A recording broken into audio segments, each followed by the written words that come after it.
Okay, very good. So Victor, what do we got? We're going to try to keep it as close to 5 minutes as possible. Okay, good. I think I can do that. Mr. Don? Summary video, scene 1, take 1. Hello everybody, you're watching the Winslow campaign launch, and if you're watching this video, you were probably directed here by one of our print media ads that's running, or potentially you logged into our website and you were directed from there, or you found us on social media and you clicked into the YouTube video, which this is. Don't know which one of those it would be, but they all have basically the same message. I'm in. My name is Brad Winslow, and I am running for President of the United States. You know, if you're a regular guy like I am, I think, and you're not in the political bubble sphere thing, that is a difficult thing to say, but that's it. The purpose of this campaign, excuse me, is to fix the dysfunction and the coercion at the leadership level of our government. Fix, in this sense, means fix the working relationship and effectiveness between the Congress and the President. Because if we could get those two branches to start cooperating and move forward on important issues, we would be miles ahead. The way we're going to do this, the proposal to fix this, is with a constitutional amendment, an amendment which we are calling the Public House Amendment. The Public House Amendment is based on this simple principle. This is the Constitution of the United States. The Constitution of the United States begins with these three words: we the people. It does not say we the legislatures. It does not say we the states. It says we the people.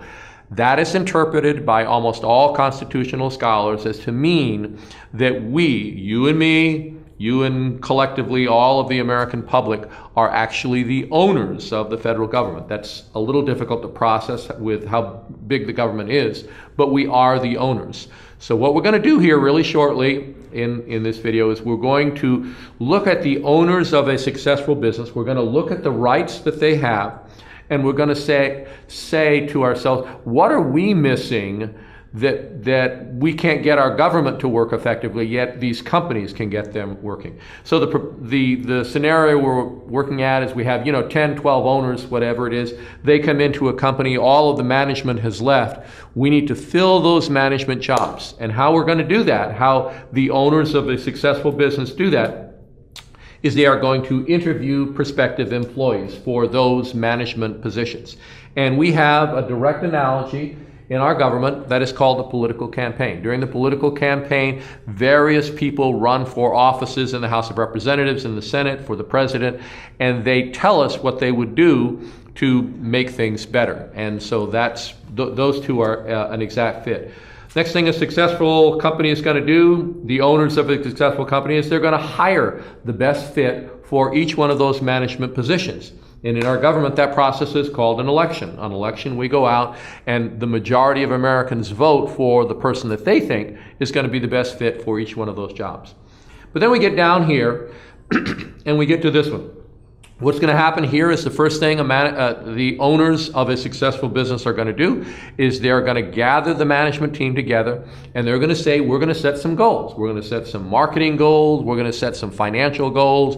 We're going to set some product quality goals. These are all things that will move that company forward. We are missing that right, that ability.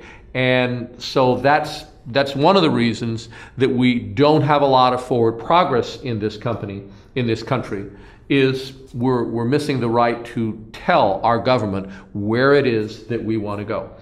And then the management team, the owners of the business will perform an oversight function that they will look at the goals that they set, and they will also look at the behavior of each one of the members of the management team. And that process is ongoing. It happens in every successful business except the business of our government. We do not have that ability. So the Public House Amendment actually fills in these two missing abilities. And I'm going to go over really quickly the structure of the public house, because as we're talking about this, you need to know exactly who it is that's making this up. This is a really colorful graph that I found that lays out each one of the congressional districts in the United States of America. There are 435 congressional districts. There is one member of the House of Representatives from each one of these districts, 435 in all. The public house has a single member, a public house volunteer for each one of those 435 congressional districts. The volunteer must be a citizen, must be able to devote 4 hours a week to the job, and must be, looks like the touch screen got out of sync temporarily there. Is that what happened, Vic? Yes. Okay. Must be able to devote, must be able for travel twice a year, and if they have emailing or conferencing experience, not required, but it's helpful. So here is our public house volunteer. It's one of 435 across the United States. The public house volunteer is not a voting member. They don't vote on the goals. They don't vote on the oversight functions. They provide, their main goal is to provide the coordination for meetings of the voting members. Here are the voting members. These are actually members are chosen from a pool of people who signed up for this. They're chosen from American citizens who signed up for this. There's about 10 or 15 members. The groups are 10 or 15 citizens, and they are called the public house quorums. And the quorums are actually the voting members of the public house. The public house quorums and the volunteer meet one Saturday a month from 10 a.m. to 4 p.m. Each quorum member is paid $250 for their 1 day of service, and lunch is provided. The quorums are modeled after the jury panel concept because they look at factual presentations relative to the goals and relative to the oversight functions and make decisions based on that. They are also balanced, partisan balanced, so you don't have a conservative sway or you don't have a liberal sway.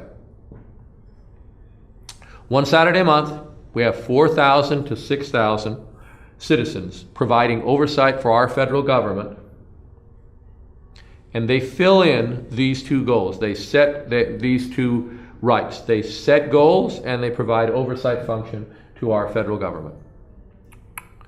So let's look at how they set the goals. The goals are set for the 4-year presidential term. There's 5 to 9 goals that are set, and the public house gets together. They start in January of the election year and decide on what goals to set in terms of health care, in terms of job creation, in terms of basic, like education, basic things, basic broad categories of goals that they give to the Congress and the President to go out and achieve. 5 to 9 nonpartisan goals are published on June 1st. This is just in time for the political campaigns to focus on them and discuss how they would accomplish those goals. So from June 1st all the way through early November, we can listen to how each one of our candidates for the House of Representatives, for the Senate, or for the President will do those goals. Oversight on goals and behavior. This is where the oversight comes in. The oversight is performed 3 times a year. They monitor the progress towards the goals. We have 5 to 9 goals out there. The public house comes in and says, how are you doing on those goals? Just like the owners of a business would do. They monitor congressional behavior and performance. The behavior that we set in the public house amendment is very simple. We're going to support each other. We're going to be professional. We're going to show up for work on time. I happen to think that one's important. They're going to meet on a regular basis to move forward on the goals. President and the senior membership of Congress is going to meet on a regular basis. Successful teams meet often and communicate redundantly to accomplish important things. And then we're going to engage in team building exercises to get people who would normally be on opposite ends of an issue together, get them away from Washington, bring their families, and actually form a cohesive, well-functioning team. That's the goal here. And then the public house performs a triannual appraisal of member performance. And if member performance, let's say on attendance, is low in one particular area, they will engage in disciplinary action to bring that performance back into line. The sole focus of this campaign will be the promotion, education, and selling of the public house amendment. That's what the campaign is all about. My name is Brad Winslow. You can find me on bradwinslow.com or Twitter handle bradwinslow2016. And click in here, donate to the campaign as you're able, be a part of the solution. And thank you everybody for tuning in. I appreciate it. Bye-bye. My name is Brad Winslow, and I approve this message.